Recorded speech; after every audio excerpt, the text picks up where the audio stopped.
Young and dynamic హీరోస్గా ముద్రపడిన వాళ్ళు ఆ cinema గురించి బ్రహ్మాండంగా మాట్లాడుతుంటారు. సినిమా రంగంలో మేధావులనే పేరున్న వాళ్ళు కూడా ఆ సినిమాని హెయిల్ చేస్తూ ఉంటారు, పొగుడుతూ ఉంటారు. మంచి సినిమా చూడండి అని చెప్తూ ఉంటారు. He was sitting, and I was like completely stunned. Intellectuals నుంచి బ్రహ్మాండమైన రివ్యూస్ వచ్చి ఉంటాయి. పైగా అందులో ఉన్న బ్యూటీ ఏంటో తెలుసా?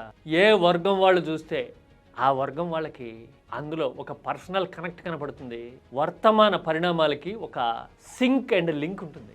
ఎందుకంటే ఇట్స్ అబౌట్ హ్యూమన్ టెండెన్సీ. ఆ సినిమా ఏంటో తెలుసా? కొన్ని నెలల కిందట, బహుశా గత ఏడాదేమో వచ్చిన మలయాళం సినిమా బ్రహ్మయుగం. చూశారు కదా, భ్రమయుగం. ఏంటి స్పెషాలిటీ? ఈ సినిమా స్పెషాలిటీ ఏంటో తెలిస్తే మన రాజకీయం మన కళ్ళ ముందు నడుస్తూ ఉందే, ఆ రాజకీయం ఏ బేసిస్ మీద నడుస్తుంది అనేది కూడా తెలుస్తుంది మనకి. మన పక్కనుండే వాళ్ళు, మన మిత్రులు మనల్ని ఎలా హ్యాండిల్ చేస్తారు, ఎలా జల్ల కొడతారు మనకి అనేది తెలుస్తుంది. అలాగే అసలు హ్యూమన్ నేచర్ ఇలా ఎందుకుంది అనే విషయాన్ని చాలా సటిల్గా, సైలెంట్గా మనకి చెప్తుంది ఈ సినిమా. ఇంతకీ ఈ భ్రమయుగం స్పెషాలిటీ ఏంటో డీటెయిల్గా చూద్దామా?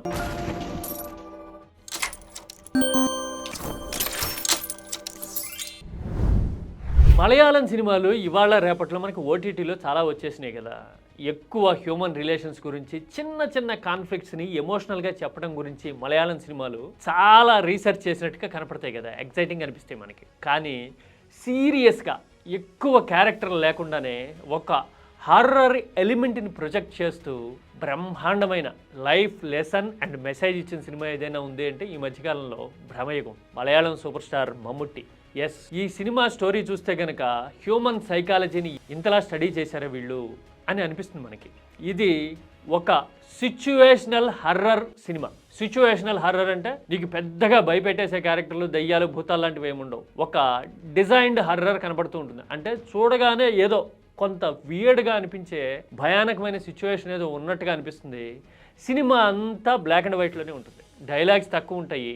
ఆ నేరేషన్ చాలా స్లోగా అనిపిస్తుంది. ప్యారలల్ సినిమానేమో అనే ఫీలింగ్ కలుగుతుంది. కానీ వన్స్ చూసిన తర్వాత అర్థం చేసుకుంటే మాత్రం వీడు జీవిత సారాన్ని పిండి మన చేతిలో పోసాడు కదా అని అనిపిస్తుంది.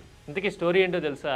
అడవిలో దారి తప్పిన ఒక బాటసారి పాడుబడిపోయిన బంగ్లా చూసి లోపలికి వెళ్తాడు. ఆకలి తీర్చుకునేందుకు కొబ్బరికాయలన్నా దొరుకుతాయేమో అని ఎదురు చూస్తుంటాడు. మలయాళం కదా, మలబార్ తీరం కదా, చూస్తుంటాడు.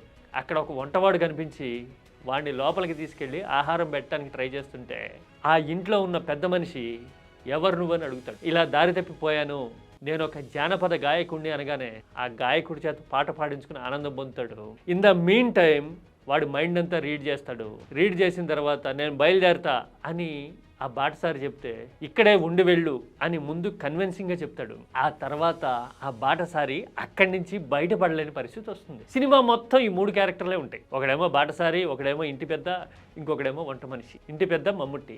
ఎన్ని రోజులు గడుస్తున్నాయో తెలియదు, ఏం జరుగుతుందో తెలియదు. బోరున వర్షం కురుస్తూ ఉంటుంది. అసలు ప్రపంచంతో సంబంధాలు తెగిపోయిన పరిస్థితి ఉంటుంది. వాడు ట్రాన్స్లో ఉంటాడు.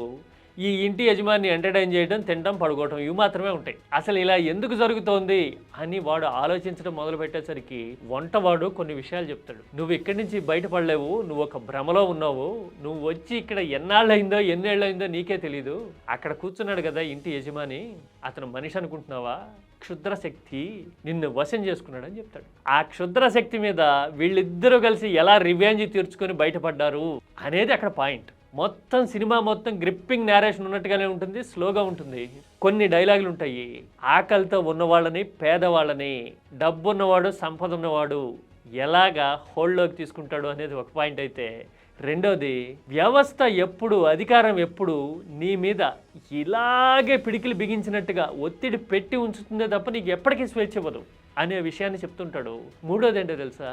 నిన్ను రక్షిస్తాను, నీ పాలిట నేనే రక్షకుండా అని చెప్తాడు ఎవడో మన జీవితాల్లో కూడా. అలా చెప్పేవాడు కూడా మనతో ఫుట్బాల్ ఆడతాడు అనే విషయాన్ని ఈ సినిమా కన్విన్సింగ్గా చూపిస్తుంది. ఎందుకో తెలుసా? ఆ బాటసారిని రక్షిస్తానని వంట మనిషి చెప్పి ఆ క్షుద్రశక్తి మీద మొత్తానికి సచ్చి చెడి గెలిచి బయటకు వెళ్తారు కదా, ఆ వంటవాడు కూడా ఎగైన్ ఈ క్షుద్రశక్తిలో తయారవుతాడు. తర్వాత క్లైమాక్స్లో తెలుస్తుంది ఆ విషయం. బ్యూటిఫుల్ పాయింట్ కదా ఇది. హ్యూమన్ నేచర్ అంటే నువ్వు ఎవడి మీద అయితే ఒకడి మీద హేట్రెడ్తో కానీ, లేదంటే కనుక ఒకడి మీద అభిమానంతో కానీ ఉన్నావనుకో, నువ్వు ఒక భ్రమలో బతుకుతున్నట్టు. ఏది నిజం, ఏది ఒరిజినల్, ఏది అబద్ధం అనేది నీకంటూ ఒక క్లారిటీ ఉండాలి. లేకపోతే కనుక భ్రమలోనే బతుకుతావు అని చెప్పడం ఇక్కడ ఉద్దేశం. అందుకే ఆ సినిమా పేరు భ్రమయుగం.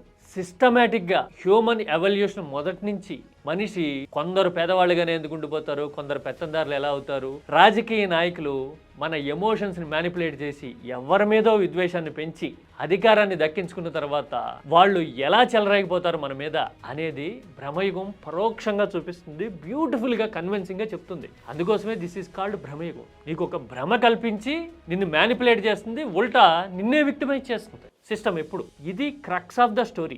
ఎవరి మీదో నీకు ద్వేషాన్ని పెంచారు, ఎవరినో విలన్ గా చూపించి నిన్ను బుట్టలో వేసుకున్నారు, అలాగని వీళ్ళు ఏమైనా ఉద్ధరిస్తారంటే వీళ్ళు ఉద్ధరించరు. ఎదుటి వాడిని విలన్ గా చేయడమే వీళ్ళ స్ట్రాటజీ. అలా స్ట్రాటజైజ్ చేసే నిన్ను వాడుతూ ఉన్నారు. అన్ని రకాలుగా వాడబడేది, లూటీ అయ్యేది నువ్వే. ఆ విషయం నువ్వు తెలుసుకుంటే నీ బతుకు మారుతుంది, లేకపోతే మారదు అని చెప్పడం భ్రమయుగం ఉద్దేశం. ఇది 17వ శతాబ్దంలో జరిగే స్టోరీ మలబార్ తీరంలో.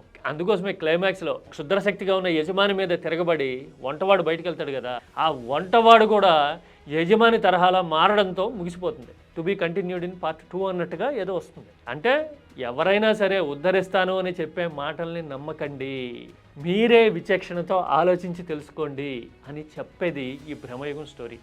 అందుకోసమే ప్రకాష్ రాజ్ లాంటి వాళ్ళు ఈ సినిమాకి నేషనల్ అవార్డు వచ్చి ఉంటే గనక దేశవ్యాప్తంగా ఒక ఆలోచన వచ్చి ఉండేది, సినిమా గురించి తెలిసేది అంటారు. If such sort of a jury and such of a national government, they don't deserve Mamuka. దేశవ్యాప్తంగా మ్యానిపులేషన్ గురించి ఆలోచన వస్తే ఎవరికి నష్టం? అందుకే అవార్డు రాలా, నేషనల్ అవార్డు కదా.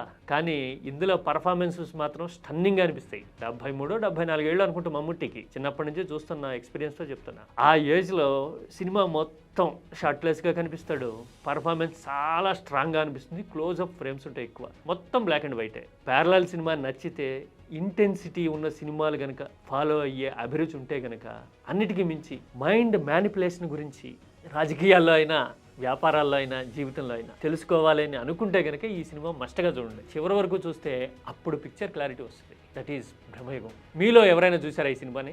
చూస్తే కనుక ఎలా అనిపించిందో చెప్పండి. అందరికీ నచ్చాలనేం లేదు, కాకపోతే the message is really universal and factual.